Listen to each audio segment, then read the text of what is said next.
Well, hello, everybody. This is Randy Wootton, CEO of Maxio, and your host of SaaS Expert Voices, where we bring the experts to you to talk about what's going on in the world of SaaS today and what are some of those trends that we're seeing unfolding tomorrow. Today, I'm delighted to actually have a special guest join us, a gentleman named Drew Neisser, who I've known for years. He is a leader, a luminary in the B2B marketing space, which I'll give a little bit of background in a second. But we're going to have a conversation around CEOs and CMOs. So if you're an early stage founder thinking about hiring that first CMO, what to look for, how to think about the role, how to think about the job, and what sets those folks up for success. We'll also talk a little bit about the CMO and the CFO. So relevant insights for how to think about working across the C-suite for those early stage founders. But Drew, I'm really excited to have you. You have such a great background. From what I could find, you started in the agency world about 10 years ago, working with some of the biggest brands out there. Excuse me, you worked in the agency world for 10 years with some of the biggest brands out there, Pepsi, Sara Lee, and Canon. And then you were the founder and CEO of Renegade Marketing for the last 30 years. You're not that young. You've been doing this for a long time.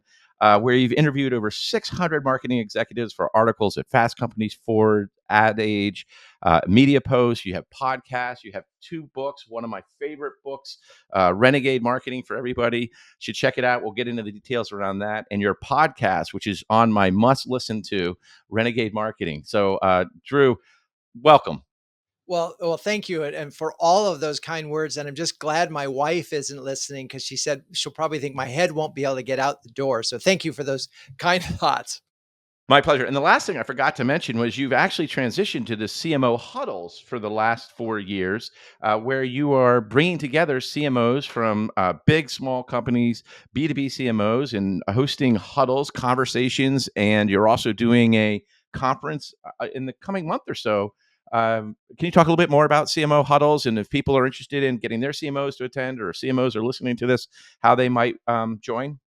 Absolutely. I'm so lucky that what things came together in 2020 where a group of CMOs I could see were really struggling right when the pandemic began. So we kicked off huddling April 1st, 2020, and they helped me turn it into a business officially October 1st, 2020. We now have over 350 huddlers, as we like to call them, who come together as we like to say, to share, care, and dare each other to greatness. And that's the focus. Look, it's a hard job.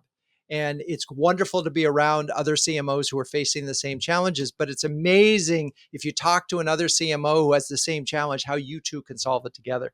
So that's huddles. And then and thank you for mentioning the super huddle. It's our first on November 8th in Palo Alto. And we have an amazing speaker lineup. And as we like to say, it's going to be flocking awesome.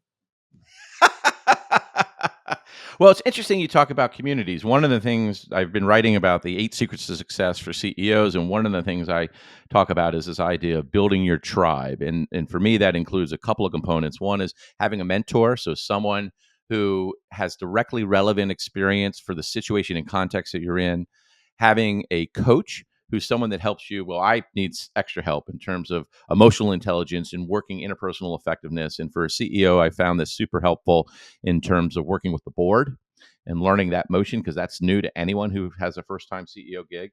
The third element is having a peer group, which it sounds like your CMO huddles satisfies that. For me, there are other groups out there like EO, YPO, Alliance of CEOs. The one that I've been involved in most recently was Vistage. And then there's other ones out there. And to your point, those are really wonderful opportunities and forums for you to just be real, to share, to care, and to dare. And I think also to be really transparent. And then the fourth component, which I always talk about, is build a peer advisory group. And these are people who've known you for a bunch of years, who know what you really care about, what you're really motivated by, and can call you on your own BS. So when you're thinking about moving into a different job or thinking some life change, like checking in with your peer advisory board. So I love the CMO huddles because it feels like it really speaks to a combination of those. It does. Boy, I love that lineup. And I wish more CMOs invested that much time in but having a mentor, having a coach in a peer group, and then having the peer advisory group. I will say I never had an advisory board for Renegade Marketing, but I do have one, and we have like 7 fantastic CMOs who we meet quarterly, and I can't tell you how valuable it is. And it's a wonder, it's, both, I can literally say, all right, thinking about doing this, what do you think? Here's our overall plan.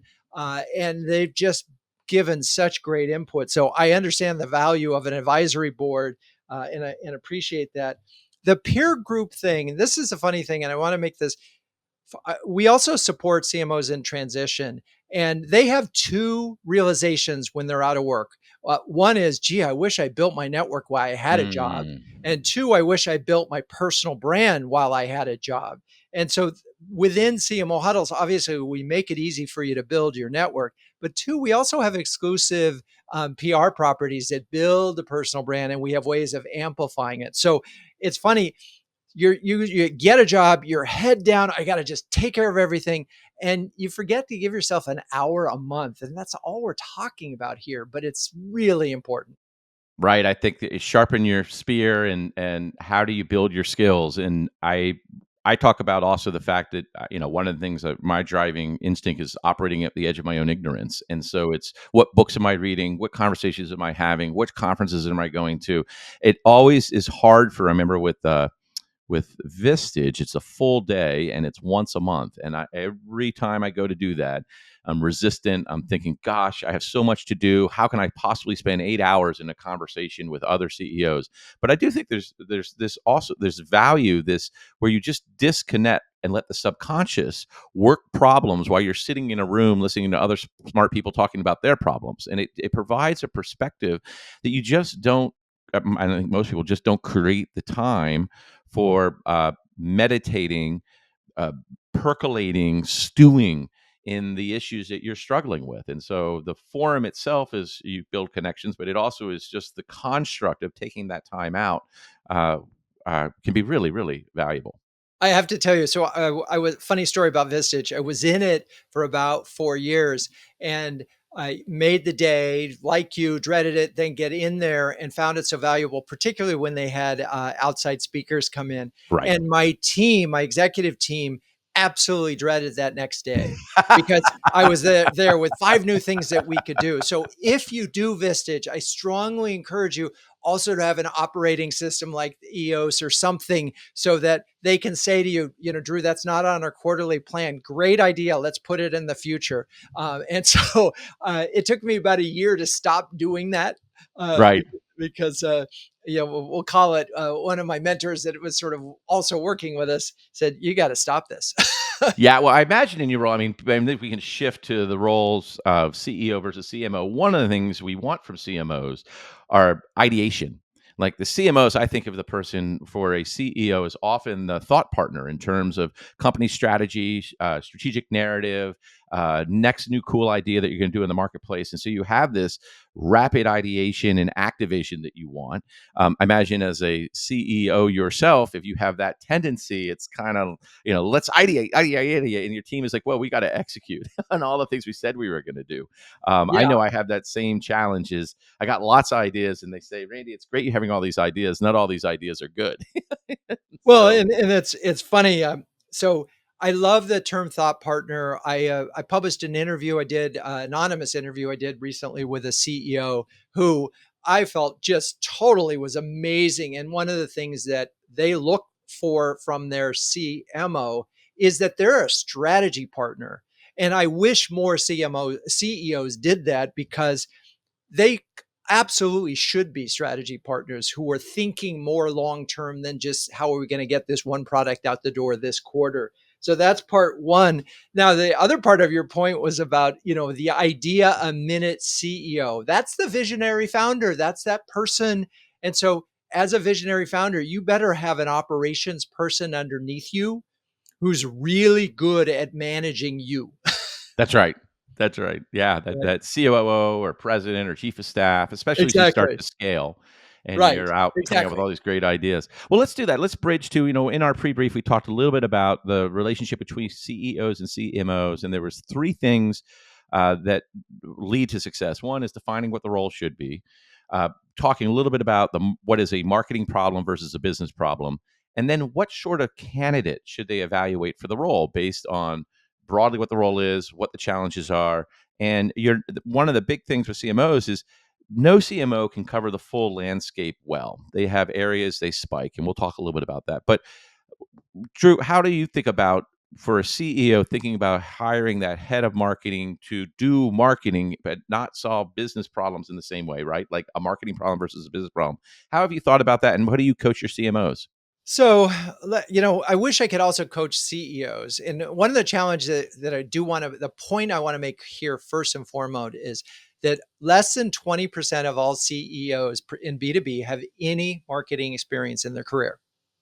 And so there's one of two outcomes that can happen with that. One is that they think they know marketing and then they're really dangerous, or two, they don't know marketing and they're suspicious of it. Right. And so there is a happy medium in there somewhere where they've studied it, they've learned somehow through osmosis over the years because they've seen marketing's effectiveness. And that's really the key here. If a CEO has not seen how marketing impacted a business earlier in their career, on a B2B level, it's a problem because that CEO has no way of setting expectations.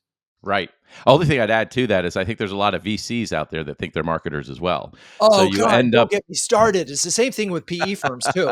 right. Yeah. No, let me tell you how to do the marketing, and really what they're thinking about is how do you do demand gen ROI on search, but not broadly thinking about the ways you create demand and in addition to capture demand. No, it's death by a thousand paper cuts. They get their spreadsheets out and they say, "Hey, we noticed in your search bids, you were paying a little bit more than you should have for one of these keywords." It's like, really? You invested $20 million and we're going to be having a conversation about which keywords we're spending money on? Yeah.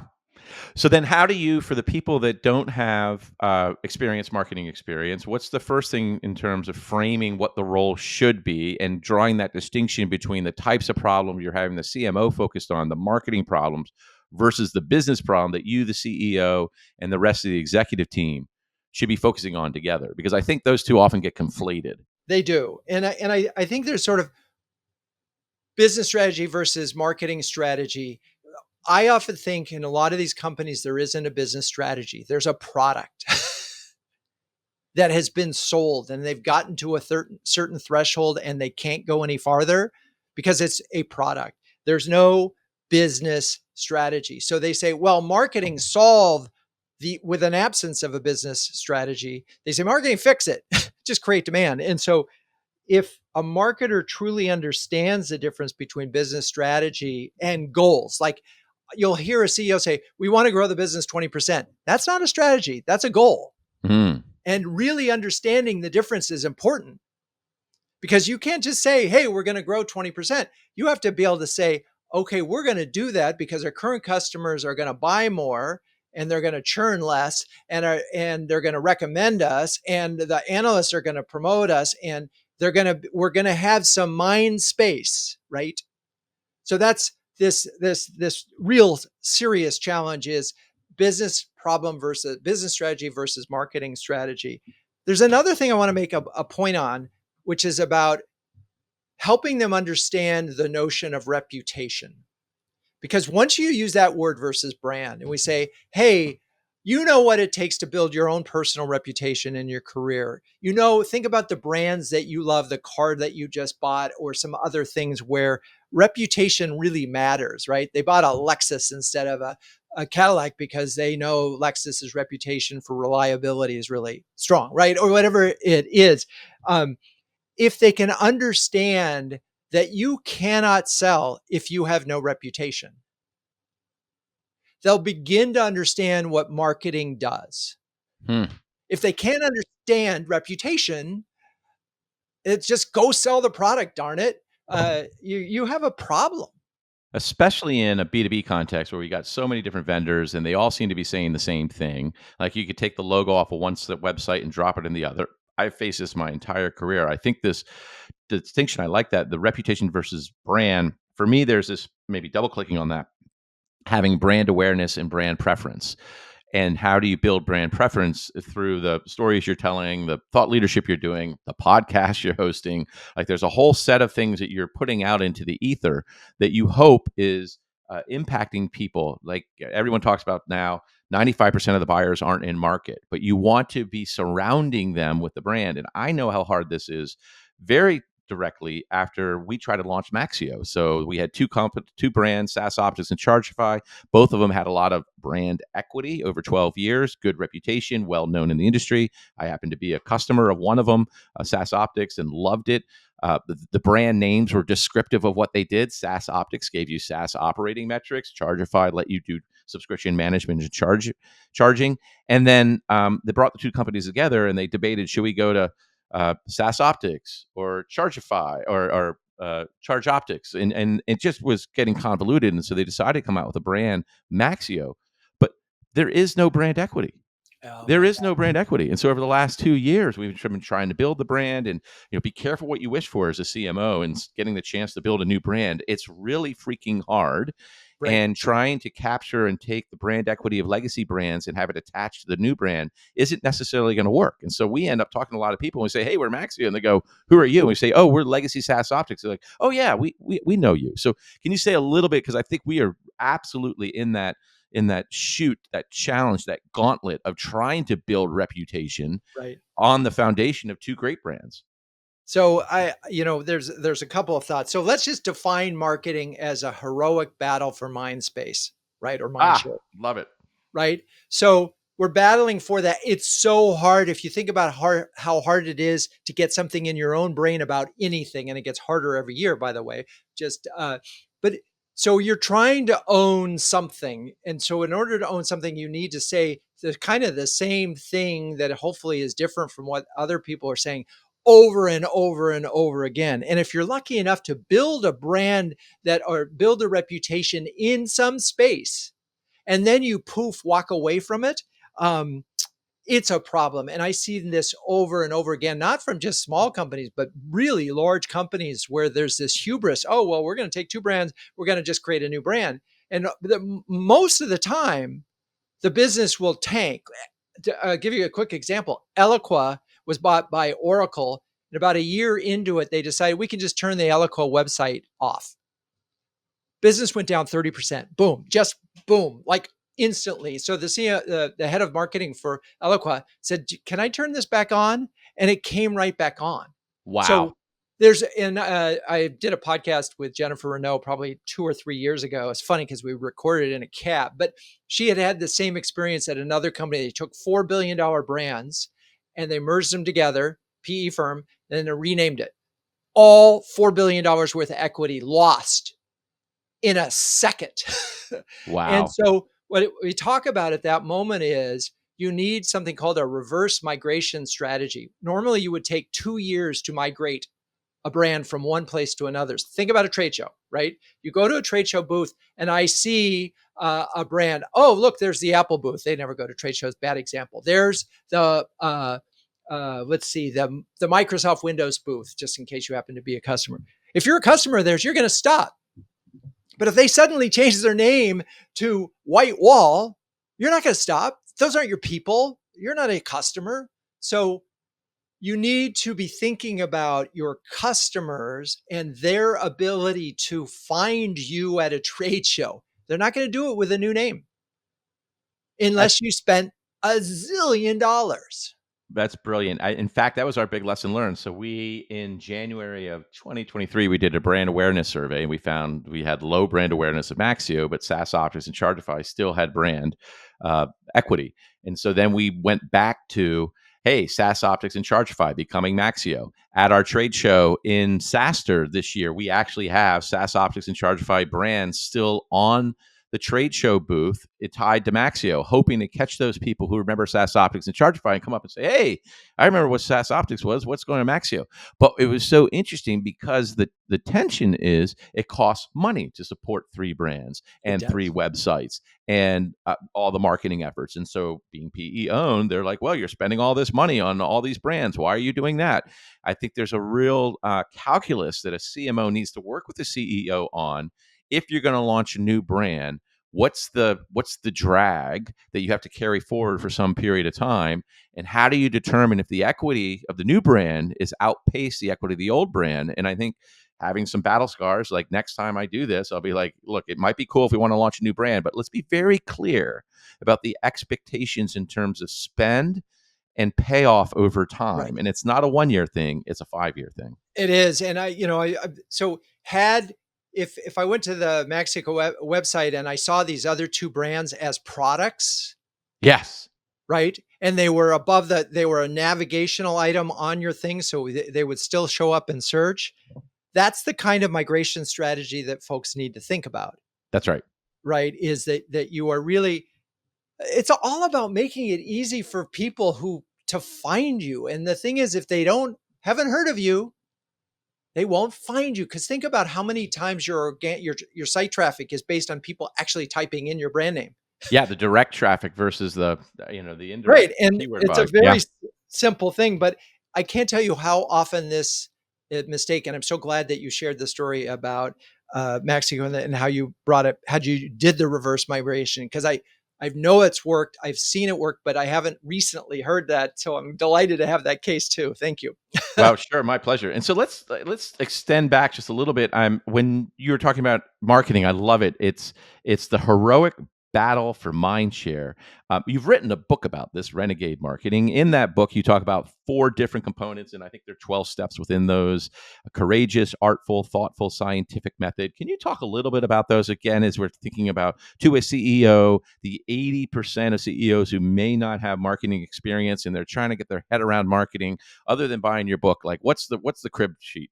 Yeah. So, we start, so CATS, and, it's an acronym: CATS, courageous, artful, thoughtful, and scientific. And why we start with courageous strategy as the first one is full stop, fail. You don't get that right, don't bother with the next steps. And most, when you look at business strategies and then you look at marketing strategies, what you don't see is differentiation. Hmm. What you don't see is some kind of insight that you're building off of. What you do see is all things to all people in our marketplace and business goals. Hmm. And so what I talk about in the first section of this book is step number one is to clear away the clutter and just focus and make everything simpler. Then you may be a brilliant engineer, founder who understands how all this stuff works. Very few people actually care. So you've got to, and then the next part of this courage is daring to be distinct. I mean, look at, we're having fun at CMO huddles because it turns out a group of penguins is a huddle. So penguins are all over this thing. And I wear this penguin hat when I do interviews sometimes. And uh, we have fun and we use the color purple because that helps us stand up. But we have an actual point of difference as well. And we're prepared to dare to be distinct. That's a thing. You really have to. And then finally, uh, you gotta, you don't have to, I call it pounce on your purpose. And I don't want to say Simon Sinek, why, the save the world, because I don't think that's uh, the thing for most brands and it gets really tiresome. But I do think you need a North Star. You need something. And that's what this courage is about. I'm going to stop there for a second because strategy is everything. If a good CEO sees a CMO as their strategic partner, this is the formula for the win right there, those first three chapters. I think you're 100% correct. In fact, the way I've described it is like at the end of the day, the marketing team, headed by the CMO and partners with the CEO, need to be able to create a disruptive claim that is rooted in differentiation that allows you to defend this claim in the market. And so you got to work with product to get super clear about what the differentiation is. You got to have your tentacles out in the market to understand what it would be a disruptive claim that then would attract prospects to lean in. I used to be a big fan of, and I still think they're great, but the CEB that came out with the challenger method, and they Yep. have this idea of a commercial insight. And so in my sales pitch, in our marketing materials, I always want to try to have some commercial insight. So one of the commercial insights at Maxio we talk about is revenue leakage. And so for example, many analysts and industry folks will say revenue leakage could be from 7 to 9% of your revenue. You're like, wait, what? What is revenue leakage, and what does that mean? And 79% after I've acquired the customers, I got them up and running. I'm losing money on my invoicing. Well, now all of a sudden you have a distinctive claim in terms of we can address a core issue problem that's significant and meaningful. How do you do that? That's through some sort of differentiation. And then how do you create the messages to be able to defend against that? So I think the marketing strategy being rooted in that clarity about who you serve, what's the value you offer, how you do it distinctly. And the other thing about marketing is today the price of a word is zero. The price of an email is zero. So the ability to create compelling content, artful arguments, embracing your Aristotle through rhetoric, like your ability to write well and have that be compelling and clear and crisp is is the magic of a CMO. It's true. It's funny you're taking me back. So one of the things that I like to do when I think about strategy is, can you articulate your sort of your brand in 8 words or less? And I love this notion of revenue leakage. I had the privilege of naming a product for Panasonic, the Tough Book, and we this is a 1 word strategy. And been the same strategy since they launched. I mean, I don't know, 20 years ago or whatever, and it grew to a $1 billion brand. The All you got to do is say, notebooks die, Tough Book doesn't, right? There is uh all, and it's a constant. The strategy is try, and we literally launched the product by driving a Hummer over the first prototype on live television. Wow. I And assume you practiced it first. we did not, because Oh, there were only 2 prototypes. The engineers from Japan, I write about this in my book. The engineers in Japan, you could see them behind, they are sweating. right. Well, Um, put up and or shut up, but right? yeah, it was a major thing. And look, we quantified what how much it cost. This is long before the web, clouds could protect everything, but quantified what the costs of broken notebooks were to business. It was like Mhm. $750 million. We had no, and then there's the personal cost. Oh my God, when your notebook would die, how you would Yeah. feel. It was, Yeah. so anyway, uh, that 1 word strategy was the North Star. You can change the execution. You can prove it a million different ways. But if you can get a strategy that is as simple as that, and you can own it, and we would do demos where, like, it would be in police cars and military, and one of them kept running and it was shot through with a bullet. Well, that's awesome, and I think that identifying what the pain is, and then just having that be your core DNA, which allows you to have a differentiated claim, right? And in the marketplace that you can defend. And so the other producers of the laptops, unless you're going to spend millions and millions of dollars to come out and try to address that same capability, they weren't going to be able to compete in that market, that ICP that you were focused on, where people needed bulletproof. Um, Laptops. And that leads us, I think, into your next category of artville ideation, that you have this perfect pithy, which is the 8 word story first. Do you want to talk a little bit more about the welcome we and the delight by design? Because I think both of Sure. those are great. Yeah, I mean, part of the welcome we is, everybody wants to play in the marketing space. Everybody in the company sort of thinks they're a marketer. So embrace that, involve them. Because the truth is, if you are changing the business strategy or changing the marketing strategy, you need to bring employees along with you. So we say welcome we and bring them in at the beginning, and do your, like, we have an employee, the book has an employee survey. That's like day one CMO work, because it's easy to do. Oh wait, he cares about what we think, or she cares what. So that's what welcome we is. And then perfecting pithy is finding an 8 word story. uh, I think it helps a lot. And I'll give you a quick example. A company that we worked with for many, many years. It's a paper company. It's $400+ million, 80-year-old family-owned business, and they literally sell paper to printers. Is this But like The Office, like the TV it's shows? exactly like The Office. And by the way, I was with the current president when he met one of the actors from The Office, so it was hilarious. But this was a brand with a lot of personality, but they were distinguished themselves by service. So what the 3 words were: on the case Mm. paper, on the case. It was a pun. We actually squeezed the on top of the case in the logo, which was heretical. They had a lot of fun. And then they said to employees, okay, here's what that means: reliable, responsive, and resourceful. Mm. Here's how you do that. They spent 6 months retraining employees on how to do that well. They Hmm. did employee awards about how they were on the case based on being reliable, resourceful, Mm. responsive. Hmm. Then Yeah. they rolled it out to current customers and they gave them awards because printers actually serve another group of people and they need to be on the case. So bestowed those to the, and they still are going with this. This is not something you walk away from. It's the Mm. brand, and then they differentiated with their sense of humor and their design. I mean, they're a colorful brand, as you would expect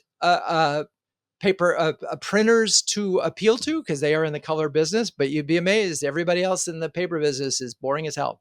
So, artful ideation. I've met a lot of great CMOs who are not particularly creative, but they're very good at seeing and helping and working with creative people and working with them to recognize big ideas when they're presented to them.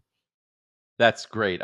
Two quick thoughts on that. One, in terms of welcome the we, I do think marketing and if you're trying to build a B2B brand, right, you have all your employees and they're brand ambassadors and they're on LinkedIn and with social, they can help promote stuff and they can help build your brand for employment. So if on Facebook or whatever you have your Maxio group and people who are looking for jobs sort of see that can make a significant impact. And I do also think, just even like with this podcast, we would like more people in the Maxio to be listening to this podcast and sharing it.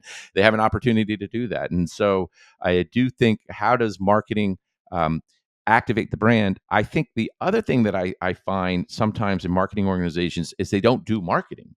They do a lot of activities, but they're Right. not thinking about the actual campaigns that we're launching and how do I call it marketing doing marketing. Every single marketer should be posting on social and practicing. I don't care if you're the campaign coordinator or if you're the report generator. Like, you have a different skill set, but if you want to be in marketing, you should want to do marketing. And so one of the things I tell my team at Maxio, and I've told it other organizations, is how do you as marketing demonstrate marketing? Every single all hands, there should be some splash, right? How do we celebrate the SaaSter thing that's going on and get people fired up? Because you speak to the heart as much as you speak to the head.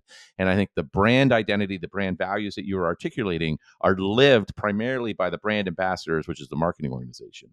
Yeah, Last well, point. and I Oh, would go ahead. expand that even to the whole company. They're the cheapest marketers you have. They're already on the payroll, and if you added up the reach of every employee in your company, it would shock you. And so, I sort of in the book I talk about in the next part of thoughtful execution. Talk about reverse how you think about your targets. You usually think about prospects, customers, employees, and in that order because you're looking for your net new. You will get more net news if every employee understands why what you're doing in business. Why are you in business? If they understand why the business exists and the role in it, they will gladly celebrate the brand in any way they can. They will wear your gear. They will share their things, and they'll participate when you ask them. Then the next part is cultivating customer champions. And this is all about, I keep thinking about, imagine if every single bit of marketing that you created was helpful to your customers. Just think about that for a moment. Take your pithy, all your, you talked about creating brilliant content with rhetoric, but imagine all you did was do stuff for your customers and how much more you would sell. Yeah, I have found that to be true. So here's my big distinction: having sold to CMOs and agencies for the last 20 years, 20 something years, and now for the last 2 years being in CFOs. When I would go to a market and I would invite CMOs to dinner, they would show up if it was a good restaurant. CFOs don't come to dinner. They could go to McDonald's. What they want is to know that there are going to be other peers there and somebody smart saying something. And so the idea of creating referenceable customers and reputation in the where the CFOs are. So there's like these CFO mafia groups out there, like F Suite and Operators Guild.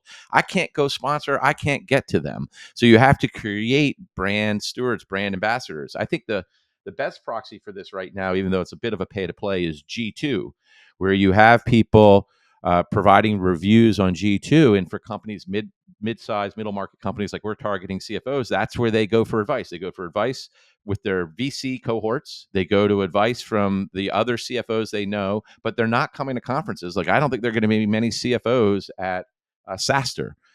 So I think that point of how do you create customer champions, people that want to get their brand tattooed on their arm because you've created such a great experience. You've been listening to them, you build products for them. And to your last point, you sell through service.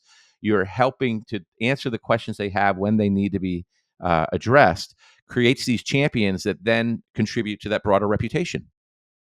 Yeah. I mean, it really is a wonderful virtuous circle when you get this right. And I've seen it in a number of ways. One, if we, one company just said their strategy was happy employees equal happy customers. Yeah. So they put everything into their employees, and they were in the insurance business, and it worked like crazy. And then they ended up selling, and they did very well. That CMO had a nice exit. I've also seen companies that put everything into the customer thing. And so now you have a customer advisory board, you have user conferences, you go out to organizations where, you have multiple users and that you get them together to talk about how they're using it. And suddenly they go, wait, you're using that product this way? We were using it over here that way. And they're chatting. There are so many great ways to engage and cultivate your customers that it's like, exhaust that list.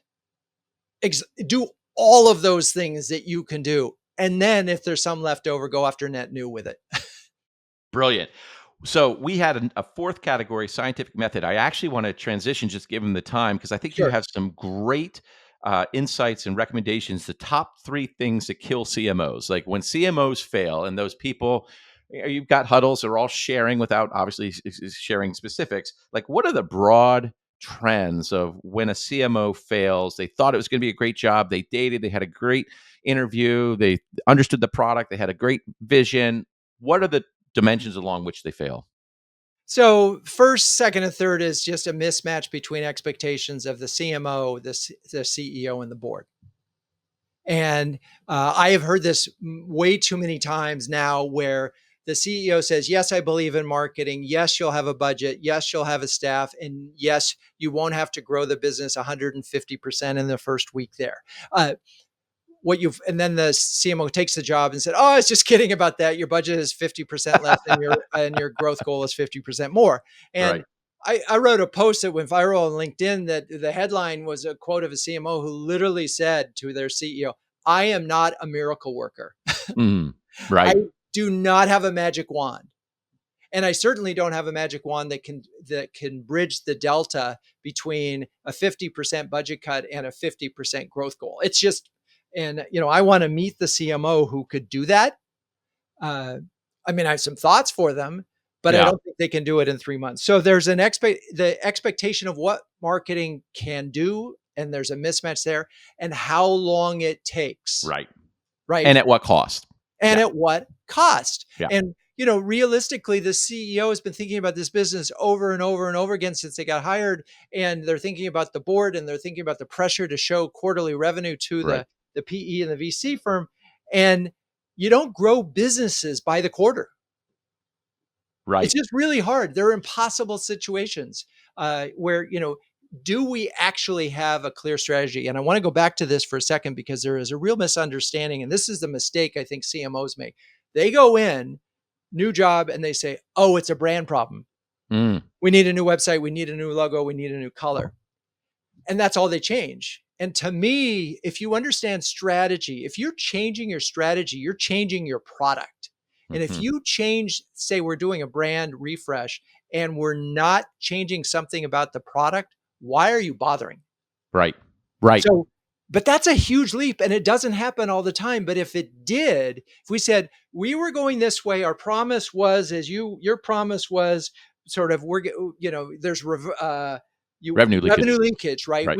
We can plug that and we can help you there. And then suddenly you decide, no, we're really about this, but you didn't change the product. Yeah. What are you doing? You're just putting paint on an old barn. Yep. Absolutely. So That product market fit, I think, and to your point, defining But I also think it's up to the CMO to be able to put that plan together and say, look, this is it, this is what the bottoms up build in terms of these types of activities, this type of budget based on the historical trends. This is what I think we can achieve, I and there's some could tweaking around it. couldn't So agree with you more. Set the agenda for the business strategy, because 9 out of 10 times the problem is not marketing. The problem is a business problem. You don't have the right product fit. Your go-to-market strategy is flawed. Your pricing strategy is flawed. Your service isn't quite where it is. So set that agenda yeah, and drive it, and the CEO will thank you. I think that was in our pre-brief. That for me falls under that category of leaders like working with leaders. And Right. so be a leader. I think to your point is just don't tune the brand. Is think about the 10 quick wins to prove value as a CMO. Where can you show that you're optimizing and point to green shoots where you build credibility? The other one that you mentioned was vision without an operating system. Can you talk a little bit about that? Because I do think there's different types of marketers along that spectrum. That they're demand gen folks that know how to drive spreadsheets, and then the Right. creatives that build pretty pictures. Like, so help me Well, understand that. this is a problem for a lot of, I think, startups in particular, is the CEO doesn't have an operating system. Hmm. So they don't have EOS or OKRs, or pick one. And so your visionary CEO is like thinking about the business 24/7 and constantly texting the CMO, hey, what about this? Right. And so without an operating system and saying, wait, we've got, our three goals, big goals, our rocks, and all the other things, there's no way to deflect that.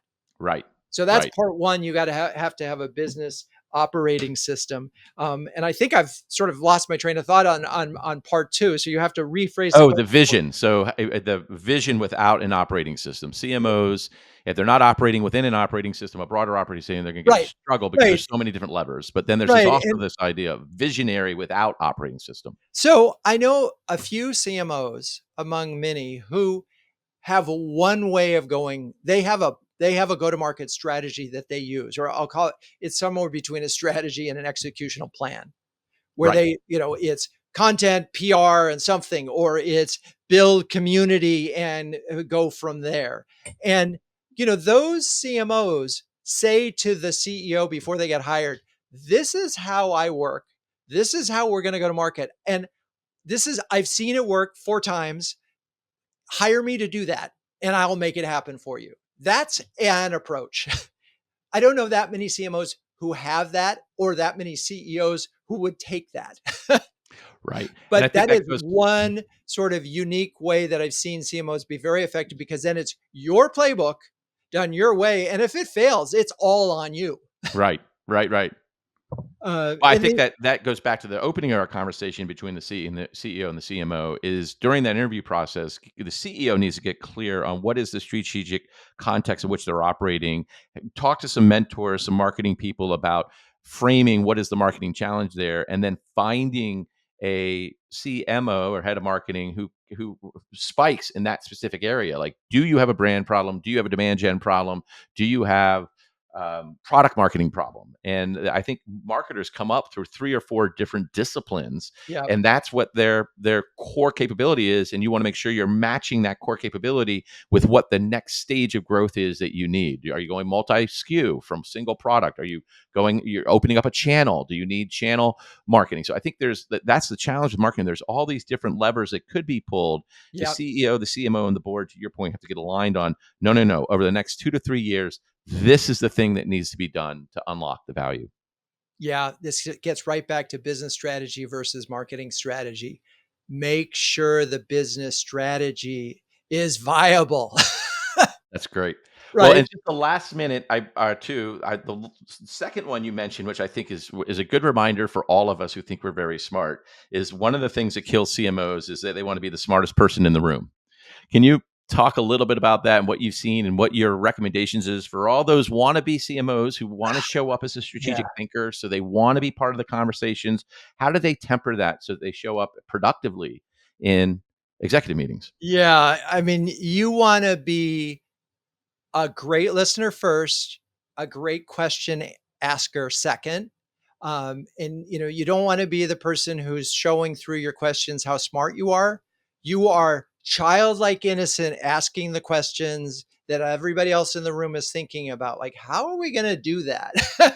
Yeah. How, right? And so You have empathy for all the folks in the room and the challenges that they face. You're a really good listener. And I'll give you a little thumbnail on this. So the biggest complaint, when very few CMOs actually ever get on boards, but when Mm, they do, half of them blow it because they think they're still the CMO.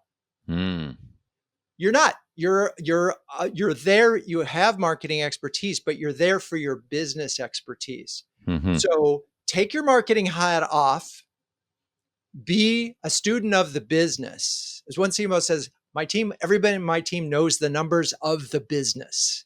Yeah. That's great. I talk often about Patrick Lencioni's book, Five Yep. Dysfunctions of a Team, and that for the executive team, you have to have a first team. And the first team, they're like Maxio first, and then they're functional leaders. And so, how does the CEO and the executive team build the strategy collectively, think about the objectives collectively, have productive conversations about the business challenges? And the expectation is people in the room to be a business leader, not necessarily a functional leader. And often they will give up resources and say, hey, what we need to do now is invest more in engineering, and it doesn't turn into a no, I can't give up my marketing spend, because they recognize the overarching goal is we got to get this thing out the door. So I think It's that's such a great. great point. It really is. And I want to add one little button to that, one little notion to it, which is you don't want to be just the marketer. That's right. And I That's hear right. that, well, you're just the marketer. And that Yeah. is the worst place to be. Because when Yeah. they're thinking about that, they're thinking about the person who's buying ads to generate leads. You want to be the strategic center of the organization, the Yeah. glue. And Yeah. so you better understand the difference between business strategy and know how to drive it in an organization, and then own some aspect that isn't marketing. Mm. Yeah, that's good advice. Where can you make an impact as a business leader? Right. I think you're right. I think again, in my experience, three-time CEO is I turn to my head of marketing, CMO, to be my thought partner, to take the ideas of the business strategy, translate them into a narrative that is compelling both for employees and informs what we do as a business broadly, that then plays out in our positioning and messaging. And so I think for CEOs like me and others, you have an opportunity to sit at the table, the very small table, Yep. but you got to be able to step up and think broadly, ask good questions, be a good listener, and challenge appropriately. And talk to a customer before every meeting with the board. That well, with that, we'll leave it. Drew, every time we chat, I learn something. I have a bunch of notes and just really appreciate you sharing and caring and helping us all dare to be the best we can as business leaders and as marketers. Thank you very much. Thank you, Randy.